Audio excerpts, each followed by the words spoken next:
মহারাজ অনন্ত, জননেতা বংশীবদন বর্মন এবং স্যার জীবন সিংয়ের একতার দোহাই দিয়ে বহু জাতিমাটির মানসি গাঁও বাসা হয়া ধরি মাছ নাচি পানির মতো বিভিন্ন পার্টির যুক্ত হয়ে আছে। ওমরা নিজেকে খুব জলিয়া চালাক মনে করে। আরে ভাই, গণতান্ত্রিক দেশত বহুদলীয় ব্যবস্থার সিপিএম কংগ্রেস বিজেপি কোনোদিন একটি হওয়া সম্ভব না। কিন্তু সরকার গঠনের ক্ষেত্রে যদি কোনো রাজনৈতিক দল সংখ্যাগরিষ্ঠতা না পায়, তাহলে অন্য দলের সমর্থন নিয়ে ক্ষমতাত বইসে গদিত বইসে। যেমন বিগত দিনত বামপন সরকার সিপিআই সিপিএম ফরওয়ার্ড ব্লক বিভিন্ন রাজনৈতিক দল নিয়ে সরকার গঠন করিয়ে দীর্ঘদিন পরিচালনা করছে।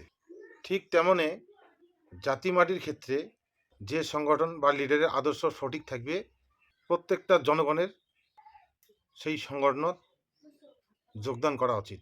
এতে নেতা বা দল একটা হওয়ার ফ্যাক্টর না হয়। যে নেতা বা সংগঠনটা সকলের সাথে আলোচনার ভিত্তিতে ধাপে ধাপে আগে নিয়ে যাবে, প্রত্যেকটা সংগঠনের লোক ওই সংগঠনটার উপরে যোগদান করা উচিত বা ঝাঁপে পড়া উচিত।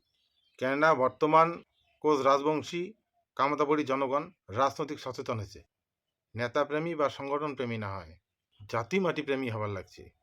তবে আমার কিছু বেইমান আছে, আমরা বিভিন্ন রাজনৈতিক দলের কাছ থেকে টাকা খায়া আজকে আমার এই মহান নেতাগুলোর বিরুদ্ধে কুমন্তব্য এবং কুৎসা রটায়, মাঝে মধ্যে বিভিন্ন রকম কথাবার্তা করার চেষ্টা করে।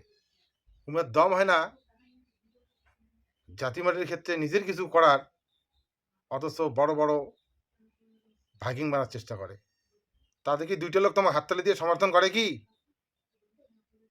সেটা করে না, সেটা পান না।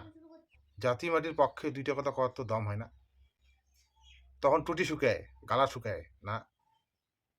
বেইমানের ঘর। মুই ওই লোকগুলোর উদ্দেশ্যে কবা যাচ্ছ, তোমরা বলে আমার জাতি মাটির লোক হয়া পার্টির টাকা খায়া যে বেইমানিগুলো করে দিচ্ছেন, তাতে তোমার ভবিষ্যৎ কিন্তু ভালো নয়, এবং আগামী দিনের ভবিষ্যৎ কিন্তু খুবই ভয়ঙ্কর, এটা জানি রাখেন।